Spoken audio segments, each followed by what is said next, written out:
The secret is how to control everybody else. And you never understand how to control everybody else until you get to the top of this pyramid of initiation. Most people never make it past the third step. All above that are carefully chosen and nurtured and taught. And Americans for all these years have been looking around for the enemy. They've never been able to find an enemy. So those who control them were able to control them even better by giving them an enemy. That's what Stalin and Churchill and Roosevelt determined at Yalta.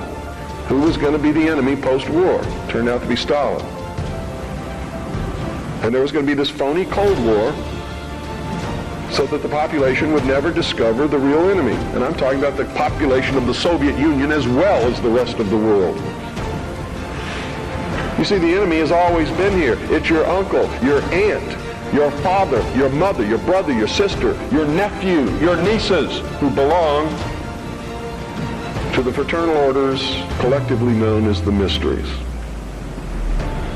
The very highest degrees of which, combined together, make up a secret order known as the Illuminati. Their goal is to destroy all existing religions save theirs, all existing governments save theirs, and shackle the mob in a system of eternal oppressive debt chained to a computer for the rest of their life, in a propagandized world to make them believe that they are happy in this system. Now, do you think they're succeeding? Haven't I described to you just now exactly what is going on in the world today? Yes, they're succeeding. They're succeeding because the American people don't understand their enemy. They don't even know what's happening. People were extolling the virtues of Pat Buchanan and actually considering voting for that man for president, and he sent them all a postcard. And on the front of that postcard, he identified himself as a high priest of the mysteries. Because on the front of his Christmas cards that he sent to all of his followers was the penis of Osiris, the phallus, the obelisk, with a nice red bow tied around the base which represented the testes. You know what he was saying to you? Are there any children in here? He was saying, he was laughing at you. And so was every other member of the Illuminati. He was a highly degreed member of the sovereign and military order of the Knights of Malta, which was taken over in the Peasants' Revolt in England by the Knights Templars, who had sworn revenge upon the old Hospitallers of St. John's, which later became the Knights of Malta because of their role in the suppression of the Templars. How many of you watch Trinity Network? How many of you watch Pat Robertson? You ever seen the cross in the crown? Do you know what that means? It's the symbol of the Templars. The Knights Templar. It is the symbol of the unification of the church and the government over the people. Is that what you want? Every time any church gets control of government, the people suffer. It has always happened. That's why our founding fathers established a country where that was not supposed to happen, where everybody was free to worship at the altar of their choice. And if you think they were all of one mind, you better think again. How many religions of the Protestant group do you think existed in this country when our founding fathers put together the Constitution? Over 1,500 different groups, all claiming they were right, teaching a different dogma, quoting scripture to justify what they said, and everybody else was going to hell. So don't give me this Christian nation bullshit, because that's what it is. This nation reflected Christian values because the people who made up the government in the early days were Christian. but none of them agreed with each other, and they still don't today.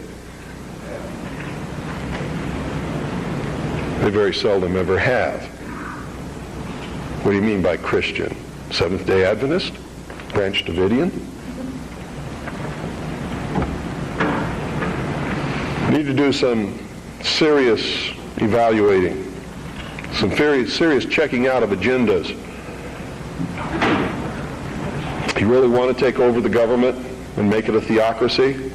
Because I'm going to tell you exactly what's going to happen if you do that. You're going to burn people at the stake who disagree with you.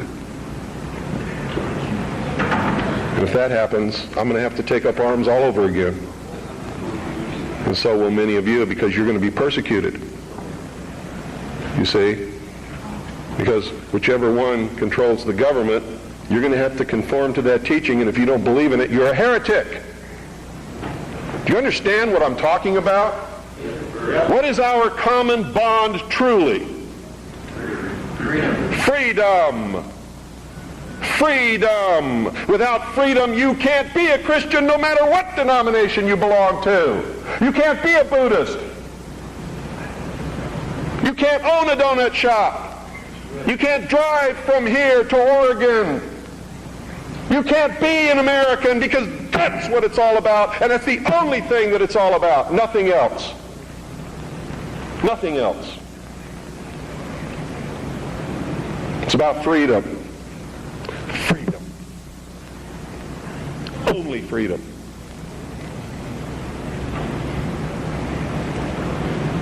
It means you have to let other people be free, even if they disagree with you. I had a tremendous admiration for the courage of those two communists who had the guts to walk up with their little communist sign and their communist flag. Two of them, young people, all alone, in that sea of America, militia, uniformed patriots. And I saw people who wanted to kill them.